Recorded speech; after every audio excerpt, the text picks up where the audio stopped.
cœur de notre cœur, qui nous connaît mieux que nous-mêmes et qui nous attend tout le temps.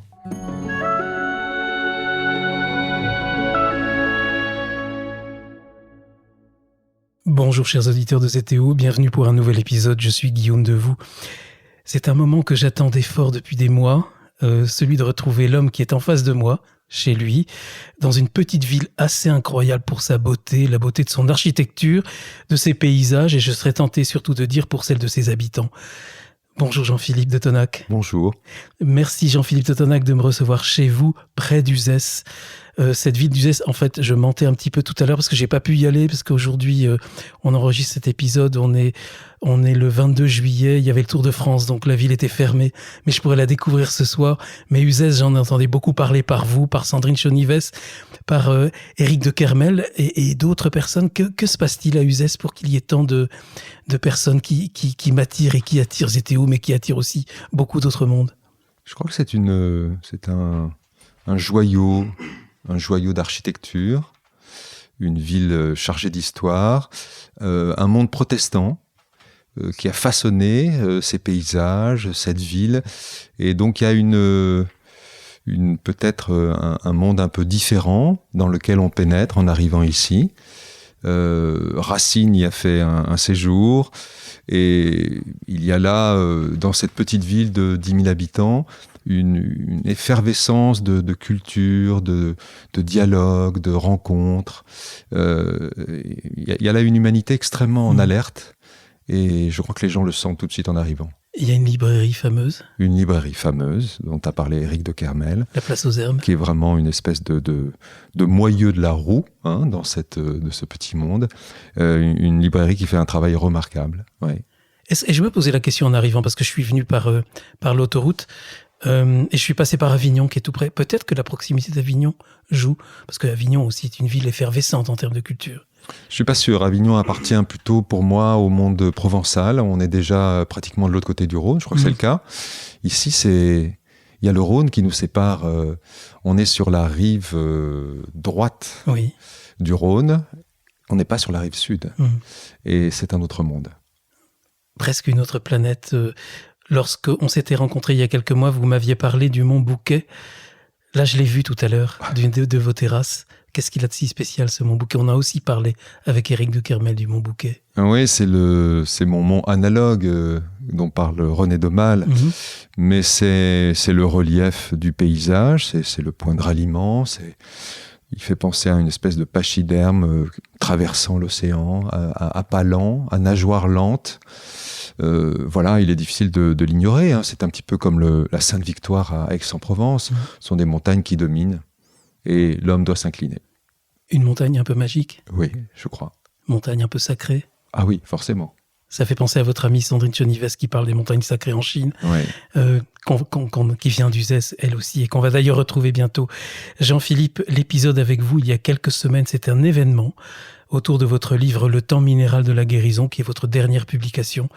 Il a suscité, et il continue de susciter, beaucoup d'audience, de réactions, de commentaires, et l'envie, pour le coup, d'aller plus loin avec vous.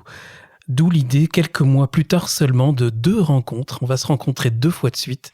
Je vais bien profiter de mon temps à Uzès. On se rencontre aujourd'hui pour cette première émission qui va être consacrée à un sujet bien particulier et on se rencontrera pour la semaine prochaine, pour l'épisode qui sera diffusé juste ensuite, pour un épisode dont la thématique sera également très complémentaire, puisqu'on va tourner autour de 2 de vos livres majeurs, des livres précédents que vous avez écrits précédemment, l'un en 2019, si je ne me trompe pas, Le Cercle des guérisseuses, et l'autre en 2022, L'éloge de la vulnérabilité des hommes. Alors, ces 2 livres se suivent l'un après l'autre.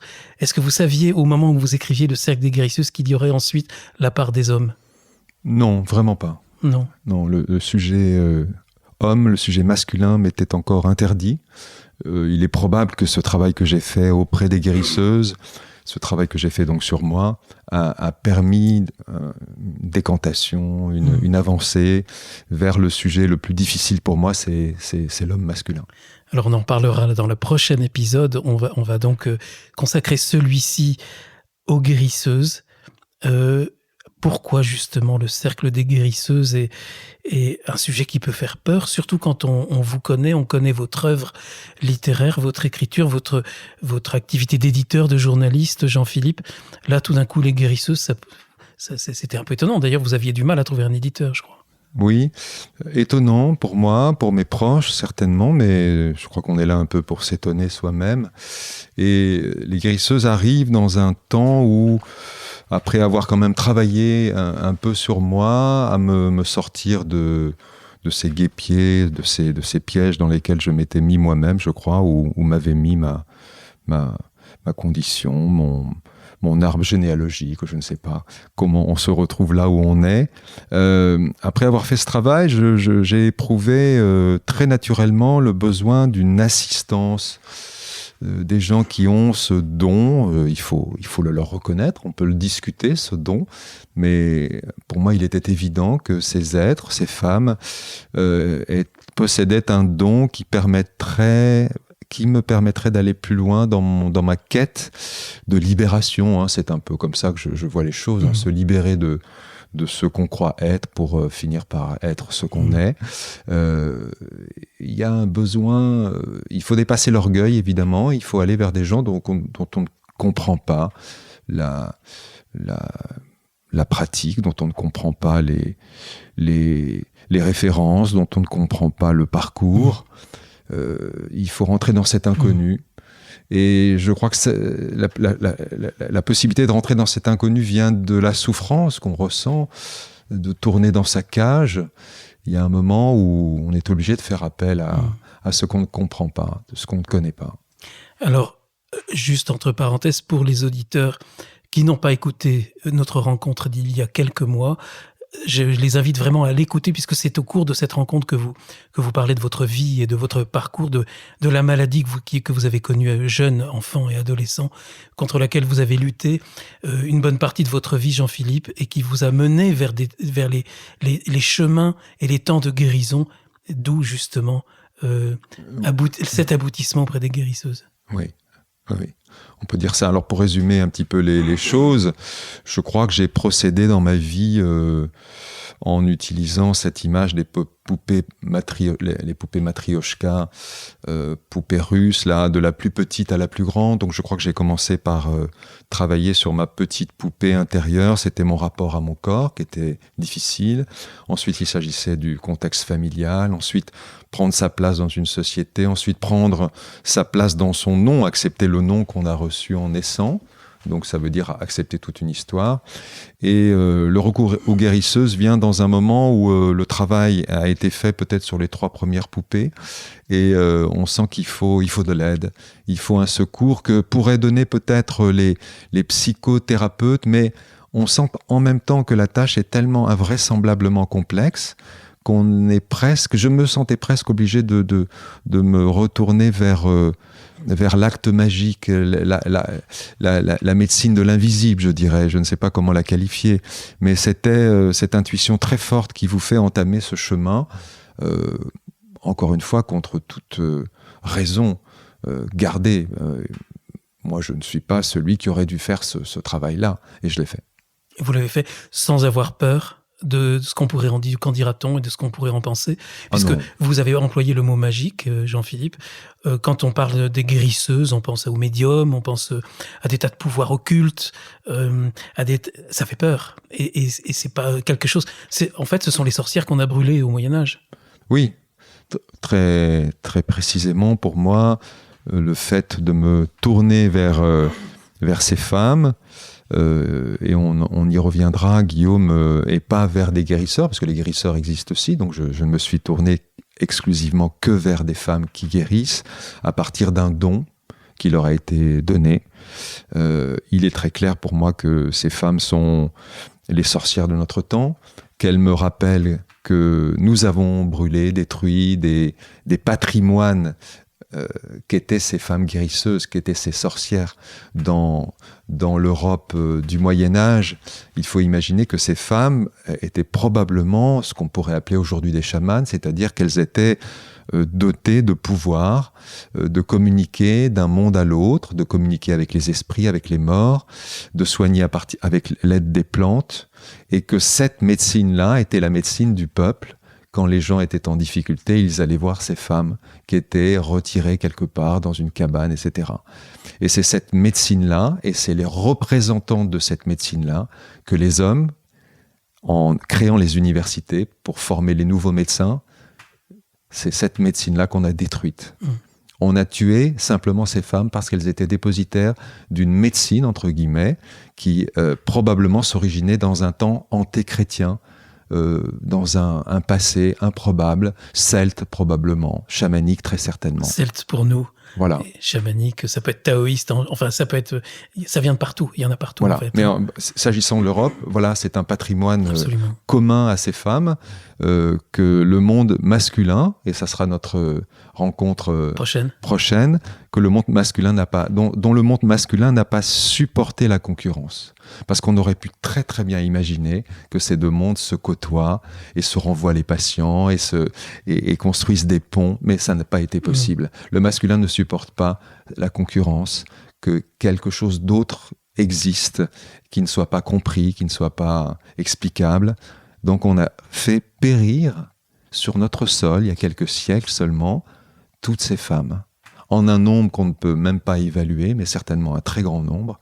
On les a fait périr dans les flammes, puisque les flammes étaient réservées à ceux qu'on voulait vraiment sortir de l'histoire.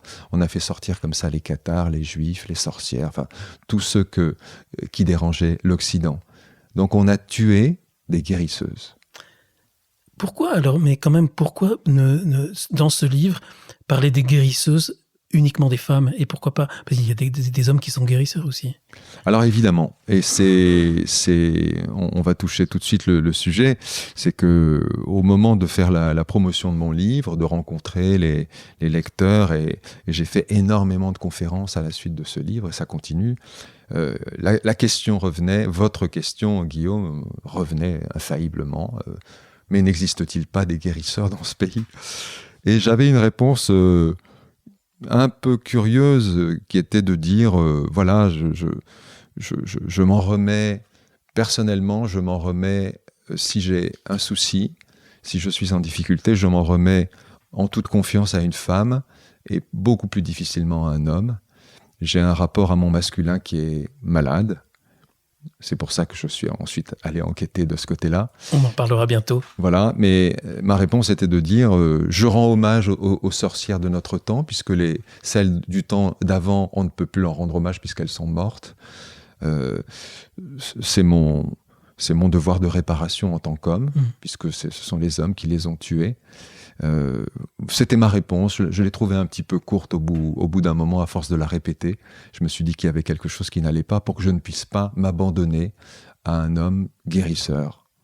Et il se trouve que dans l'enquête que j'ai menée, j'ai fini par en trouver un de guérisseur.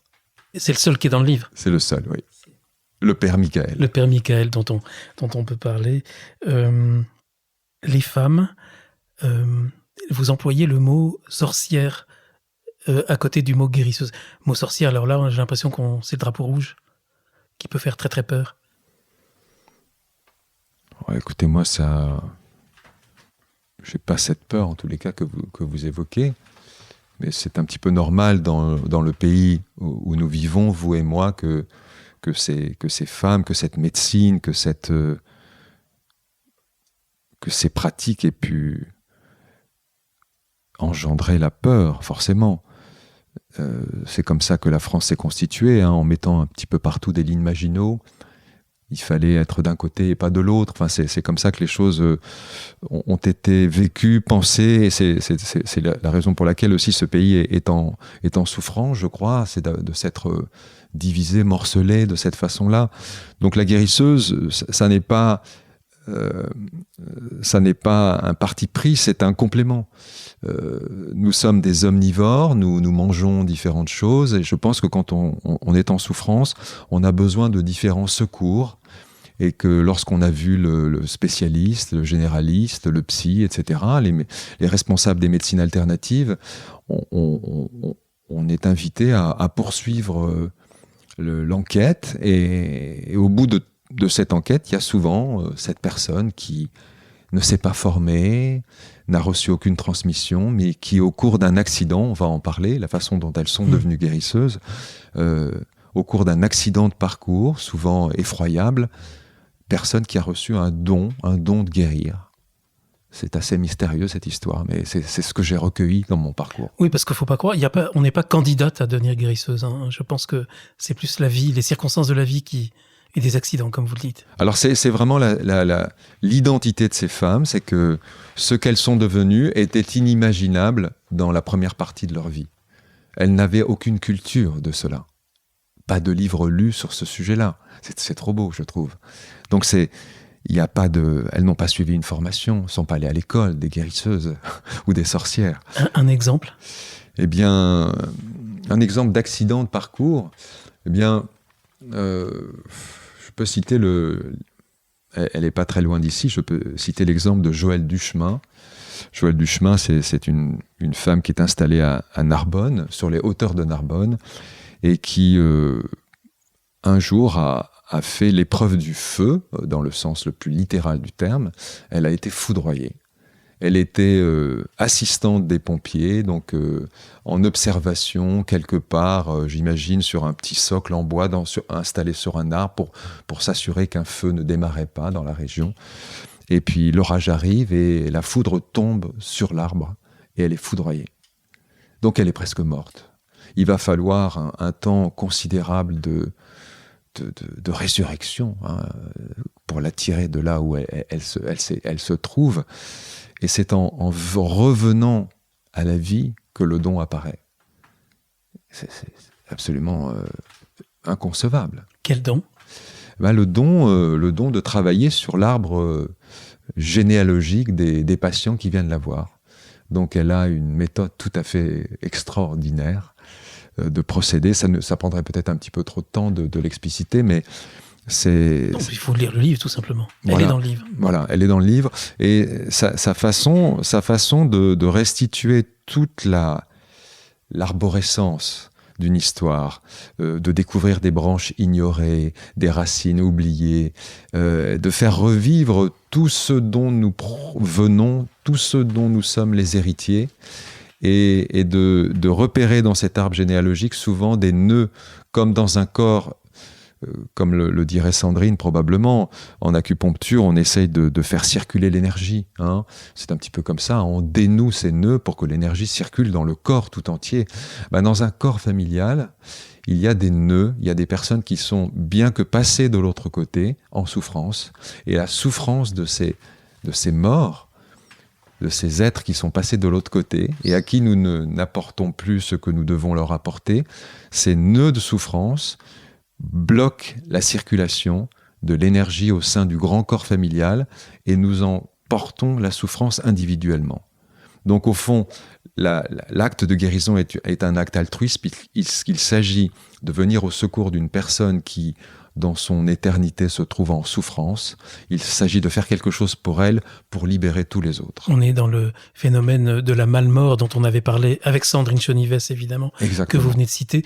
Et il est évident qu'ici, Joëlle Duchemin offre la possibilité de guérir là où la médecine actuelle, contemporaine, ne s'intéresse même pas. Je veux dire, on a complètement ignoré toutes ces questions-là. Et vous repartez de la séance avec Joëlle avec une liste de personnes auxquelles vous allez adresser des lettres. Vous allez écrire la plupart du temps à des morts dont parfois vous ne connaissiez même pas l'existence. Vous allez écrire une lettre à votre père. Moi, j'ai presque pas connu mon père. Il était le premier dans la liste des personnes à qui je devais écrire une lettre. Et vous vous retrouvez assis à la table avec une feuille blanche et à vous dire qu'est-ce que je peux donc écrire à cet homme que j'ai très peu connu. Et finalement, les choses vont monter. L'écriture va venir, vous avez trouvé quelque chose à lui dire à cet homme. Et c'est à proprement parler, la pure magie. C'est un acte de psychomagie, comme dirait Jodorowsky. On pose un acte dans l'invisible, avec les conséquences qui ont été tangibles dans mon cas. Mais je sais que beaucoup de gens sont allés voir Joëlle Duchemin, et c'est chaque fois cette révélation-là. Vous avez fait le choix pour votre livre. D'ailleurs, vous avez mené une véritable enquête journalistique, Jean-Philippe, pour trouver, identifier des guérisseuses, pour aller au-devant d'elle. Comment avez-vous procédé parce que vous ne les connaissiez pas pour la plupart ou presque toutes, vous n'en connaissiez aucune. Enfin, je pense qu'il y a le rôle important de Marguerite Cardos que les auditeurs de ZTO connaissent bien. Oui. Alors c'est vrai que quand je démarre une enquête, je suis un ignorant.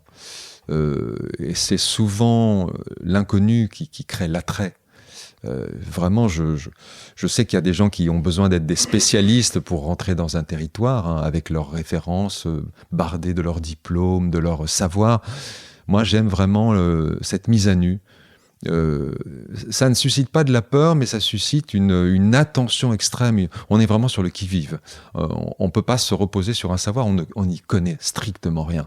Donc, vous avez raison de dire que j'avais rencontré en Marguerite Cardos déjà une représentante de cette famille des guérisseuses. Marguerite Cardos est une praticienne en énergétique chinoise qui a été d'abord formée à la sumérologie, il faut imaginer le parcours, qui est devenue guérisseuse et soignante à la suite d'un problème de son propre enfant et qui a révélé au monde et à elle-même ce don à la fois de soigner, mais de soigner beaucoup plus que ce qu'on vient lui demander, puisque c'est pratiquement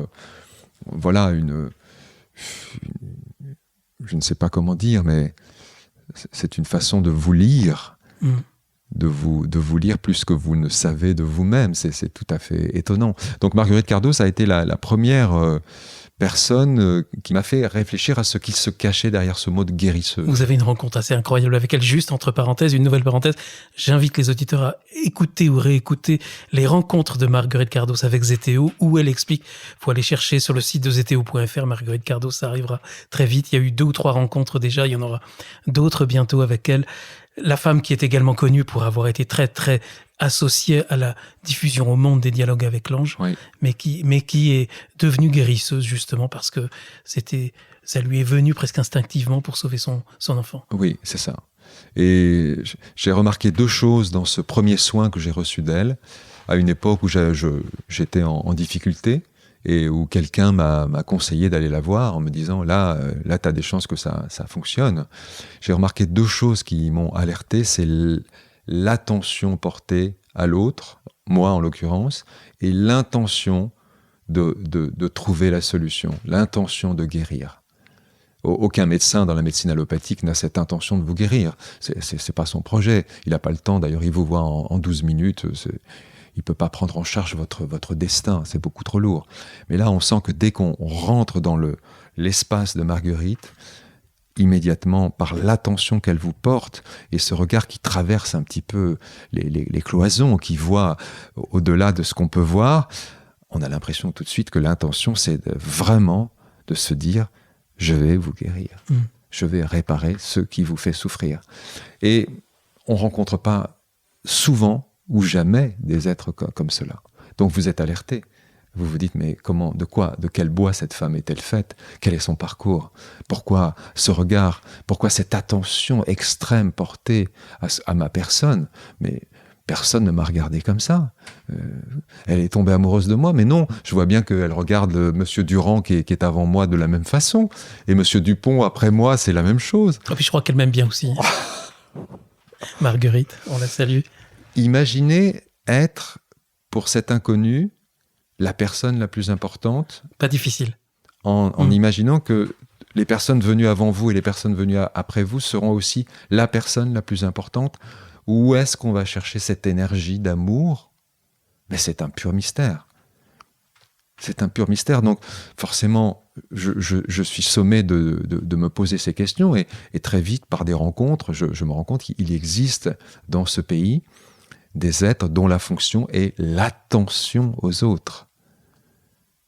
Une attention exorbitante, enfin, qui fait presque mal. Ce regard fait presque mal, parce qu'on ne l'a jamais, nulle part. Nous sommes que distraits, des gens distraits, qui ne nous voyons pas. Avoir ce regard et cette ouverture et cet accueil est à proprement parler le départ de la guérison. C'est ça qu'il faut comprendre, hein. C'est cet accueil qui permet quelque chose en soi. Au fond, c'est comme si les forces de guérison en soi attendaient ce mot d'ordre, ce mot de douceur, ce mot d'amour, pour commencer à faire leur travail. Ces forces de guérison, vous les avez expérimentées, Jean-Philippe, pendant le travail et l'écriture de ce livre, parce que c'est pas une enquête, c'est pas du tout une enquête journalistique en fait, c'est vraiment une expérience que vous avez vécue. Vous n'êtes pas parti pour décrire la vie de ces femmes, mais pour expérimenter leurs soins. Alors évidemment, vous avez raconté leur parcours, comme vous l'avez fait pour Joël Duchemin ou Marguerite, mais vous avez vraiment expérimenté, c'est un choix que vous avez fait, d'expérimenter leurs soins à chaque fois. Oui. Vous me posiez la question de savoir comment j'avais fait mon choix. En réalité, quand le projet a pris forme, a mûri, j'ai, comme souvent, sollicité des proches, des gens inspirés, des gens bienveillants, des gens qui en savent plus que moi sur certains sujets. Et j'ai demandé à ce qu'on me trouve des guérisseuses. Donc j'étais prêt à aller partout en France, j'étais prêt à aller partout en Suisse, en Belgique, peut-être même au Québec. Oui. Dans les pays de langue française, en me disant que ça allait être tellement dérangeant, j'allais être tellement dans un monde inconnu qu'il me fallait au moins posséder une langue commune pour pouvoir être absolument certain de comprendre et de respecter la parole de ces femmes. Donc j'aurais pu partir, je ne sais pas, en Afrique, j'aurais pu partir en Asie, ces femmes sont partout présentes. Mais j'ai préféré, par prudence, rester dans ma langue. Donc j'ai rencontré des femmes en France, un peu partout, des femmes en Suisse et des femmes au Québec. Ça s'est passé comme ça aurait pu être d'autres pays francophones, mais ça s'est passé comme ça. Donc j'avais 30 personnalités qui se sont imposées très vite à moi. J'ai rencontré 30 guérisseuses. J'ai vraiment fait le travail, c'est-à-dire que j'ai reçu un soin chaque fois. J'ai obtenu le récit de leur vie. Ça a pris des heures et des heures. Mais au final, avec tout ce matériau, j'ai décidé de ne conserver que 10 portraits des plus... Enfin, celle qui m'avait le plus touché, c'est une histoire de rencontre. Et j'ai fait le portrait de 10 femmes pour expliquer comment elles étaient devenues guérisseuses, comment je les avais rencontrées. Et c'est ce livre que j'ai publié chez Très Daniel en 2019. Alors ce livre où il y a 10 portraits de guérisseuses, c'est en même temps un livre que les auditeurs découvriront, ceux qui ne l'ont pas encore lu, où il y a aussi le contact. On peut aussi les contacter, même plus qu'une dizaine de guérisseuses. Alors il y a les 30, à la fin du volume, il y a les 30. Donc on peut les contacter... Oui. Leur plus écrire, un guérisseur. Plus le père Michael dont on parlait tout à l'heure. Parce qu'il travaillait en binôme avec l'une d'entre elles. Voilà.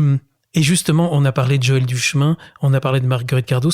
Quelqu'un d'autre, là, par exemple celle qui est en photo de couverture, qui est une personnalité très forte. Alors, je vais vous parler de celle-ci, mais je vous parlerai aussi d'une autre à laquelle je pense tout d'un coup. En couverture, alors avec l'accord de toutes les guérisseuses présentes dans le livre. Avant, elles étaient d'accord. Oui, elles ont accepté qu'on mette le visage de l'une d'entre elles, qui est Lumitea. Lumitea, c'est une forte femme, personnalité tout à fait impressionnante. Ça a été un moment un peu difficile pour moi parce elle est très impressionnante, Lumitea. Je me suis retrouvé 4 jours avec elle dans la forêt au nord de Montréal. Et Lumitea, elle était journaliste et elle sentait que ses ancêtres poussaient en elle, quoi. Elle avait des ancêtres natifs, des natifs. Sa mère lui avait dit qu'elle était catholique, qu'il ne s'agissait pas d'aller chercher dans ces origines-là. Mais chez Lumitea, il y avait ce besoin qui l'appelait à travailler, à chercher. Et elle s'est mise en chemin pour devenir aujourd'hui une femme chamane.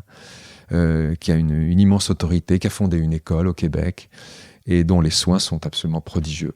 Donc son visage était tellement inspirant, il parlait tellement de ce dont nous parlions tous ensemble, de cette guérison magique, que en sollicitant l'accord de ces femmes, nous avons décidé de mettre son visage en couverture. Voilà. Et celle dont vous vouliez parler ? Oui, alors je pensais à une des premières rencontres, je crois que c'est la deuxième, avec Céline Hermini. À l'époque, alors elle pratique plus tellement, mais on avait cherché un lieu pour enregistrer la rencontre. Hein, vous savez, Guillaume, à quel point il faut des conditions optimales pour recueillir la parole précieuse. On les a ici dans votre maison, près d'Uzès. Alors on s'était demandé s'il fallait se retrouver dans un café. Je me suis dit, un entretien dans un café pour parler de sujets aussi fous, aussi... non, ça n'allait pas. Chez elle, c'était pas possible parce que l'appartement n'était pas disponible. Et puis, je me suis dit, elle va venir chez moi. Et ça, je lui ai proposé de venir avec le cœur battant. Je me suis dit, mais je ne sais pas qui c'est. Elle va venir chez moi, la rencontre va se faire chez moi. Et donc, Céline Hermini, très, très jolie personne, très frêle, avec en même temps des yeux d'une puissance folle, a commencé à me raconter son parcours, m'a fait un soin. Et elle faisait à l'époque de l'incorporation. Donc quand vous parlez de quelqu'un qui est décédé, quelqu'un qui est de l'autre côté, vous sollicitez cette personne, la médium, qui est Céline, incorpore. C'est complètement fou. Donc elle se modifie devant vous. Et c'est presque terrifiant. Enfin, j'avais jamais pratiqué, je ne savais pas ce que c'était. Je n'avais pas posé de questions à Céline pour savoir qu'est-ce qu'elle allait faire. Et on a fait un soin s'agissant d'une personne passée de l'autre côté, qui a été complètement fou. Elle est arrivée à 3h de l'après-midi, je pense qu'elle est repartie à 2h du matin. Et j'étais là devant... je crois que j'étais allé voir à ce moment-là Joël Duchemin. C'était ma deuxième rencontre. Et je me suis dit, mais peut-être je ne suis pas à la hauteur d'une enquête pareille, quoi. Ça m'a fait peur. Mais c'était en même temps très très beau. Et Céline a déployé là aussi une attention à mon histoire, mais exorbitante. Je me suis dit, mais... Et elle ne m'a pas fait payer, évidemment, ce n'était pas la question de l'argent. C'est parce que dès que vous rentrez dans leur champ, on s'occupe de vous. On s'occupe de vous. D'une façon. Et ce vous, il est vous et toute votre fratrie, quoi. C'est une image que j'utilise dans le livre, je crois, l'archipel.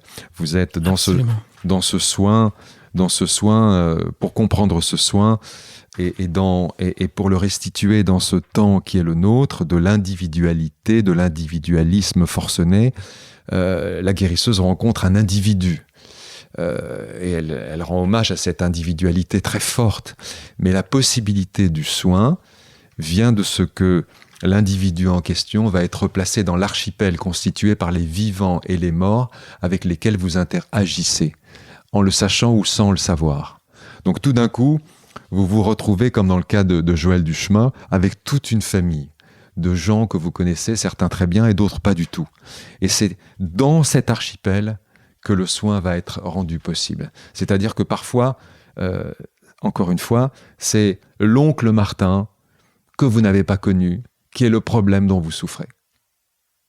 Voilà. Et Céline, c'était un petit peu la même chose, quoi. Je me suis retrouvé aussi avec une famille élargie et une femme qui m'accueillait et qui accueillait mon je et mon nous. Hein, mon je et mon nous, c'est très, très joli. Hein. Mon je et mon nous. Le nous. Le nous. Le nous, toute ma communauté. Oui, c'est beau. C'est ce que vous dites dans le livre, cette médecine traditionnelle, parce que c'est une médecine traditionnelle. Marguerite Cardoz, dont on parlait tout à l'heure, elle est revenue des médecines traditionnelles anciennes même. Elle a récupéré de la sagesse sumérienne, mais surtout de l'acupuncture oui. qui nous vient d'Orient. Et vous dites, elle nous aide à penser en archipel, en réseau. C'est ce que vous venez de dire. Et je me permets de le redire parce que j'ai trouvé que c'était tellement important. Nous ne sommes pas des îles séparées, comme nous sommes soignés aujourd'hui, comme des îles séparées les uns des autres, par des bras de mer, donc des solitudes salées. J'ai bien aimé cette expression. Mais c'est drôle, regardez cette médecine qui vous conduit vers le spécialiste, qui est le spécialiste de votre rate. Il va travailler sur votre rate. Alors non seulement il y a le spécialiste de la rate, mais il y a le spécialiste de vous, de l'individualité que vous êtes. On va s'occuper de vous, de votre nombril. Mais en réalité, la possibilité du soin, c'est de remettre la rate dans un organisme et de le soigner tout entier. Et puis c'est de remettre l'individu dans sa famille. Parce que forcément, la famille a une histoire dont il est le dépositaire, l'héritier. Donc c'est pas très difficile de comprendre que nous sommes les héritiers d'une histoire complexe. Et que si cette histoire n'est pas éclairée, il y a très peu de chances que me soignant moi-même, je me porte mieux. J'avais récemment au micro ZTO Carole Iniguez qui est médecin, radiologue, et qui parlait du temple, que notre corps est un temple sacré. Et elle prône pour une réconciliation entre la médecine contemporaine qu'elle représente. Elle a fait des études 13 années pour devenir interne des hôpitaux de Paris. Et la médecine traditionnelle. Ça paraît être un rêve quasi impossible. Oui. C'est triste, ça. C'est un petit peu triste, mais... Ça viendra peut-être. Oh, je sais pas si nous avons encore un avenir possible. Hein. Nous nous débrouillons assez mal. Hein. c'est très curieux, cette espèce Homo sapiens qui s'est baptisé ainsi, hein, ceux qui savent, hein, les sapiens, et qui savent si peu, quoi, pour arriver à organiser leur propre survie. C'est assez déroutant. Alors chez Jean-Philippe de Tonac, je me permets de dire que le sapiens, c'est surtout l'homme masculin. J'ai l'impression, non? Peut-être, oui. Et justement, ça c'est un développement très intéressant du livre. Pourquoi, Jean-Philippe, vous n'avez pas dit tout à l'heure qu'au Moyen-Âge, l'université, les hommes ont voulu maîtriser, juguler le pouvoir des femmes, des guérisseuses en les mettant de côté. Pourquoi cette rivalité? Pourquoi presque cette haine et cette peur de l'homme par rapport au pouvoir féminin? Ce n'est pas le sujet de notre prochaine rencontre. Mais alors pourquoi? Non, c'est vrai, vous avez parfaitement raison, mais quel est ce pouvoir féminin alors? Eh bien, on le sent tous, les femmes sont dans leur parcours de vie beaucoup plus dans une relation siamoise à la vie. Plus vitale. Plus vitale, ce sang qui revient chaque mois, cet enfantement, même s'il est contesté aujourd'hui davantage, mais cette possibilité de mettre au monde la vie, de donner la vie, d'accueillir la vie en soi, d'éduquer, enfin, il y a chez le féminin finalement une sensibilité exacerbée à ce qui pour l'homme reste souvent étranger. Nous sommes vraiment tellement différents. L'humanité est cette rencontre des opposés, presque du yin et du yang. L'humanité devrait avoir grandi d'exalter cette différence et cette complémentarité. Et il se trouve que la moitié de l'humanité a décidé de dominer l'autre, mais en dominant l'autre, elle a rendu pratiquement impossible sa croissance. Parce que si vous supprimez une jambe sur deux, vous allez marcher beaucoup moins bien.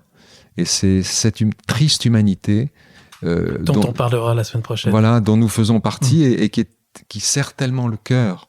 Ce serait tellement simple de restaurer finalement cette complétude en chacun de nous et globalement. Mais c'est la chose la plus difficile. Il y a dans votre livre une référence, un passage très fort aussi où vous parlez de ce livre « Femmes qui courent avec les loups » de Clarissa Pinkola Estés, qui est vraiment un livre fondamental. Vous dites que vous l'avez lu tous les jours quasiment depuis, en écrivant ce Cercle des guérisseuses.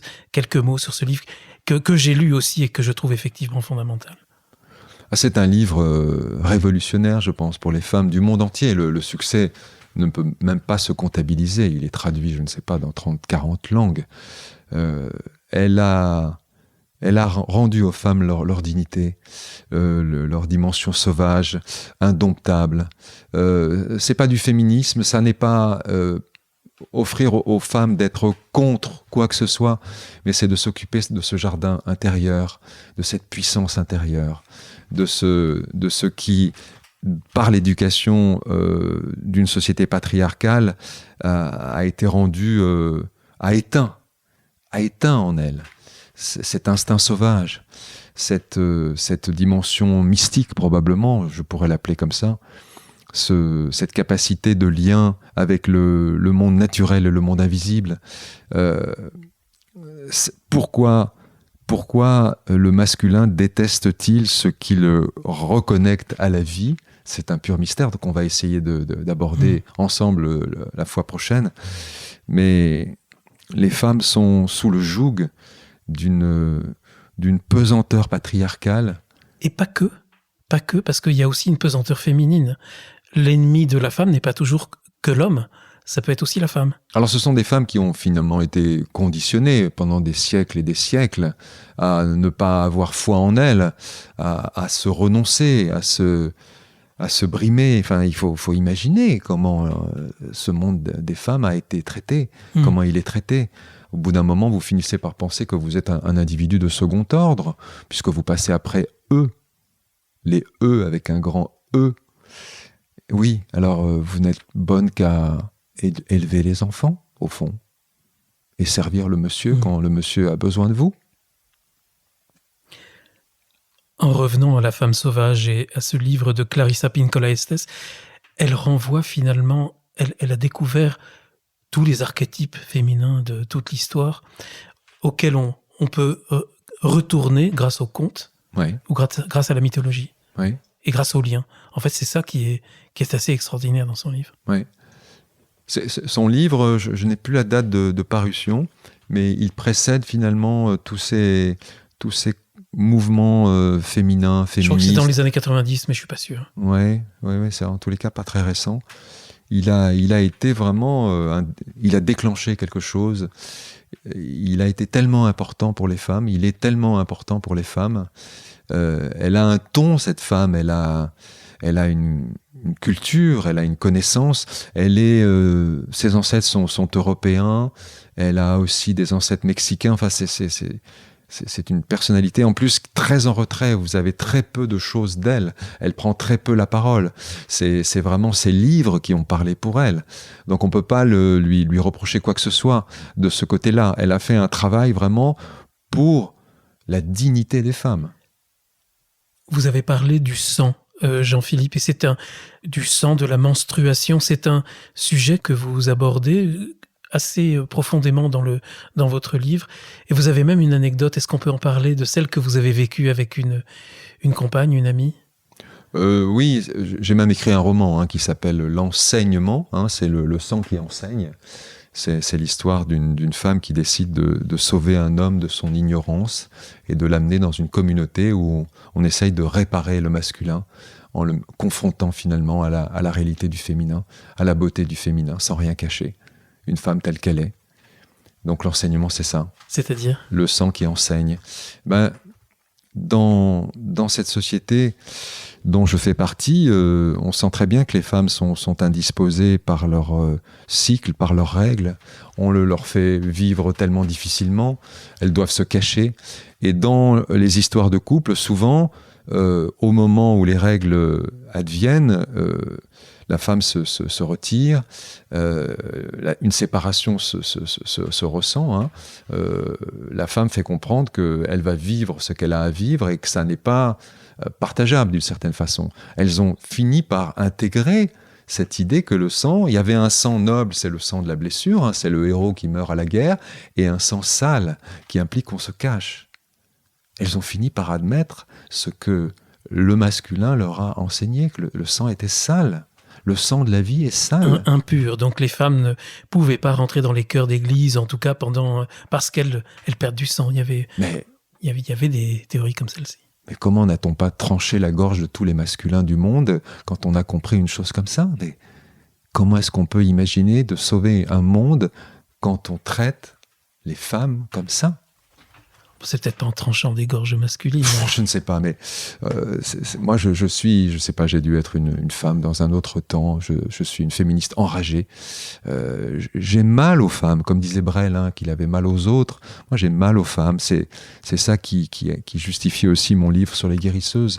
C'est un sentiment pour ma mère, pour ma fille, pour toutes ces femmes que j'ai rencontrées, pour toutes les femmes que je croise. J'ai mal de voir à quel point elles sont peu considérées encore aujourd'hui. Parce qu'il y va aussi de leur réveil. Il faut qu'elles nous aident en s'aimant elles-mêmes, qu'elles nous aident à les aimer. Il faut qu'elles reprennent toutes leurs dimensions. Et rendez compte, après avoir été persécutées comme ça, comment vous avez encore envie de vous cacher malgré vous. C'est l'inconscient qui parle. On parlait du sang, Jean-Philippe, et des règles féminines. Et en fait, vous révélez quelque chose dans le livre que je trouve absolument fascinant. C'est que peut-être que c'est là que vient l'origine des chamanes, des guérisseuses. C'est que elles allaient ensemble s'isoler pour vivre ce temps des règles ensemble. Et c'est pendant ce temps où elles auraient été découvrir les trésors ou les grands secrets de l'histoire de l'humanité. Je ne sais pas si je le dirais comme ça, mais il est très probable que les cercles de femmes ont été le lieu où les femmes saignaient ensemble d'une certaine façon, et partageaient leurs secrets et vivaient pleinement leur condition d'être femme dans ce monde. Dans mon roman, c'est justement ça. Donc c'est une communauté en Crète. C'est un roman. C'est une communauté en Crète qui constitués de femmes et d'hommes, mais quand le temps des règles sonne, les femmes se mettent ensemble, se retirent pour vivre en force, en puissance, en liberté, ce qu'elles ont à vivre. Et à un moment donné du cycle, à un moment donné du sang, les hommes sont invités.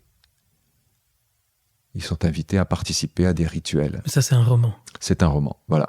Mais c'était vraiment, je crois que j'ai rien inventé parce que j'ai lu beaucoup de choses de cet ordre-là, mais c'était le moment où les hommes se connectaient au sang féminin, au cycle, commençaient à essayer de comprendre ce qui se passait dans le corps d'une femme. Une femme tant aimée, mais tellement aimée qu'on la quitte au moment où elle saigne. Oui, mais je lis une ligne de votre livre, ça revient à ce que je vous disais juste avant, Jean-Philippe. Pendant leur temps de réclusion volontaire, les femmes ont trouvé le temps d'étudier et de percer les mystères du monde. C'est peut-être une des origines du fait qu'elles ont ce don de guérison. Oui, et qu'il y a beaucoup de femmes chamanes. Oui, il y a en tous les cas, au moment des saignements, une hyper sensibilité, quelque chose de l'ordre d'une connexion, d'une médiumnité peut-être qui peut naître, je ne sais pas, c'est peut-être un peu exagéré là ce que je dis, mais en tous les cas, si vous ne vivez pas ce temps comme vous devez le vivre, il est probable que vous passez toute votre vie à côté de ce que le sang vous enseigne d'une certaine façon.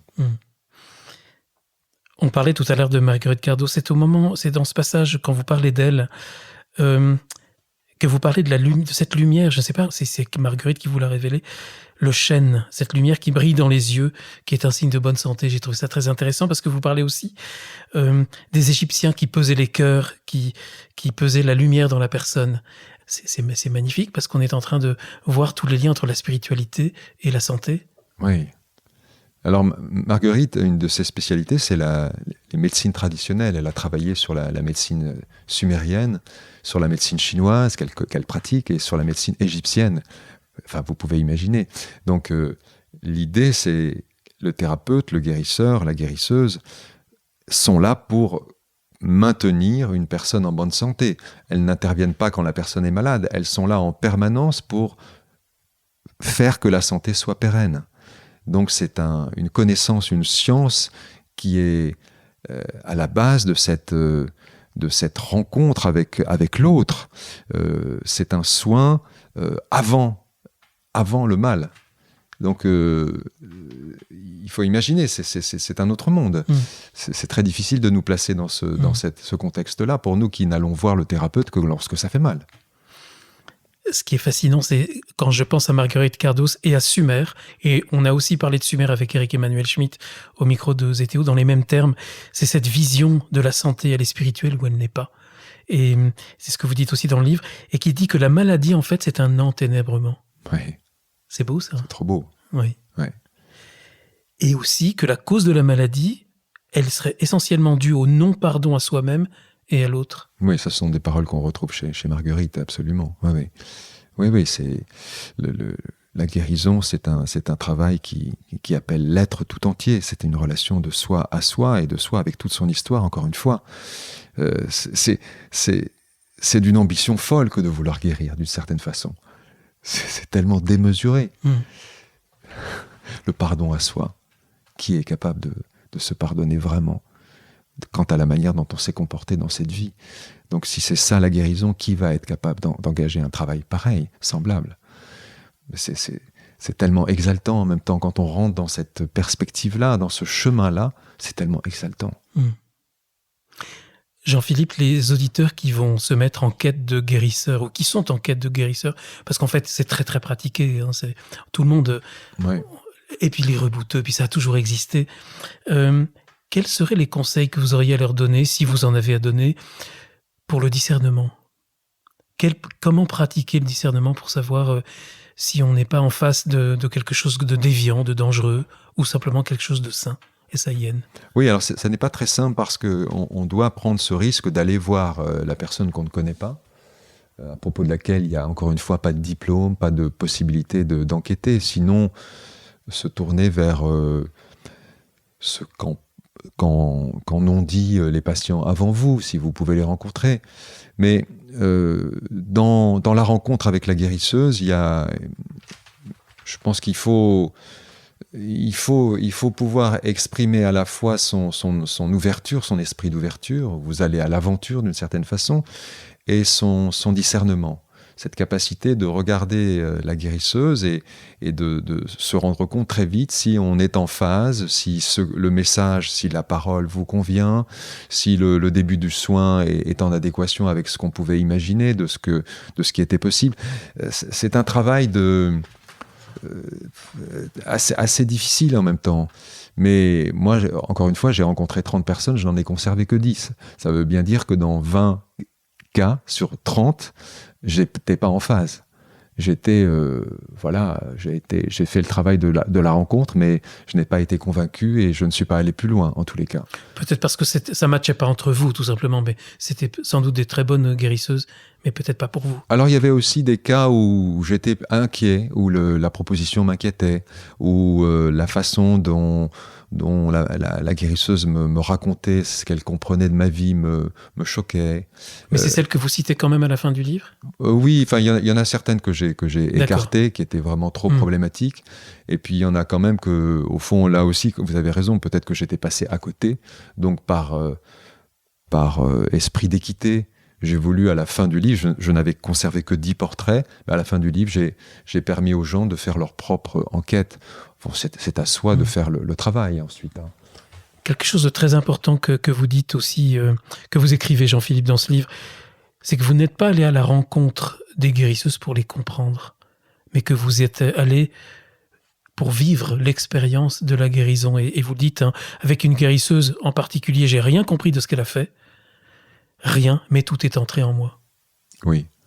En général, j'ai jamais rien compris de ce qui s'est passé, forcément. Vous vous rendez compte, ça dure 45 minutes, 1 heure, et le résultat est tellement étonnant. Quant aux conséquences du soin dans les jours qui suivent, comment voulez-vous comprendre ce qu'elle a fait ? Elle n'a pas fait, à proprement parler. Elle n'a rien fait. Souvent, elle n'a rien fait. Elle ne vous a même pas touché. C'est très, très énigmatique. Donc, je sais que beaucoup de mes semblables n'apprécient pas de ne pas comprendre. C'est ce qui bloque en général la démarche. Si vous ne pouvez pas rapporter une explication quant à savoir ce qui s'est passé, vous n'êtes pas très à l'aise. Moi, ça ne me pose aucun problème, par contre. Donc, avoir reçu des soins sans les comprendre ne m'a posé aucun problème. Par contre, ce que j'ai évalué, c'est encore une fois cette attention qui était vraiment l'acte d'amour. Recevoir un inconnu, l'inconnu que j'étais de cette manière-là, était pour moi, dans les critères discriminants, la première possibilité d'un contact avec cette femme que je ne comprenais pas, mais qui me touchait profondément. Quand on parle de guérisseur, et tout à l'heure vous avez employé le mot de médium aussi, Jean-Philippe, après notre première rencontre il y a quelques mois, j'ai eu quelques remarques d'auditeurs et d'auditrices me disant « mais attention, ce sont sans doute des auditeurs qui sont peut-être traditionnels ou craintifs de ces pratiques, en me disant « mais on ne sait jamais en fait, quand on a affaire aux médiums, aux puissances spirituelles notamment qui sont derrière tout ça ». Là, à nouveau, est-ce qu'on peut pratiquer un discernement ? Alors, c'est plus simple quand on appartient à une église ou quand on souhaite appartenir à une église qui donne des règles très précises, oui. Mais c'est de moins en moins le cas. Oui. Comment on fait dans ce cas-là ? Et qu'est-ce que vous dites à ceux qui ont peur, justement ? Alors, si on a trop peur, on n'y va pas. Je crois que c'est très clair. Si la peur, de toute façon, vous empêche de quitter les pieds du sol, vous restez arrimé, bien arrimé. Mais moi, j'avance souvent avec la peur. La peur peut être une solide et bienveillante compagne qui vous évite de faire de mauvaises rencontres aussi. La peur est conseillère, et bonne conseillère.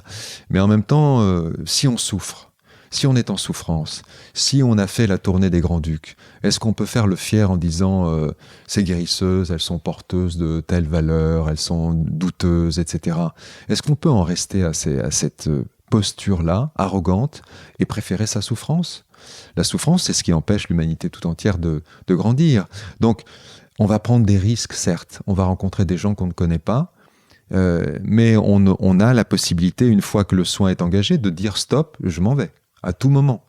Et je crois que très vite, dans les premières minutes de l'entretien, de la rencontre, le regard, le visage, la façon d'être accueilli, on a un certain nombre d'indices. À partir de cela, on reste ou on part.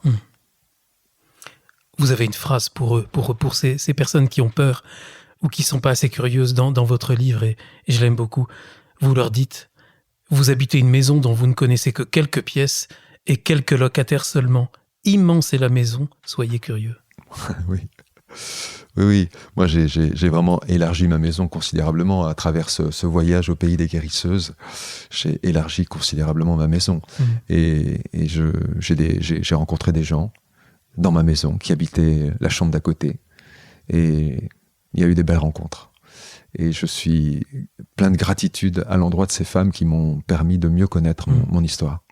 Est-ce qu'il y en a, avant qu'on se quitte, est-ce qu'il y en a encore une, par exemple, dont vous voudriez parler ? Je pourrais vous parler, oui, de Véronique B, dont j'ai parlé souvent. Véronique B, je l'ai rencontrée à Pertuis, au nord d'Aix-en-Provence. Et ça fait partie des toutes premières rencontres. Ça, c'est une rencontre que j'ai faite avant de décider de faire ce livre.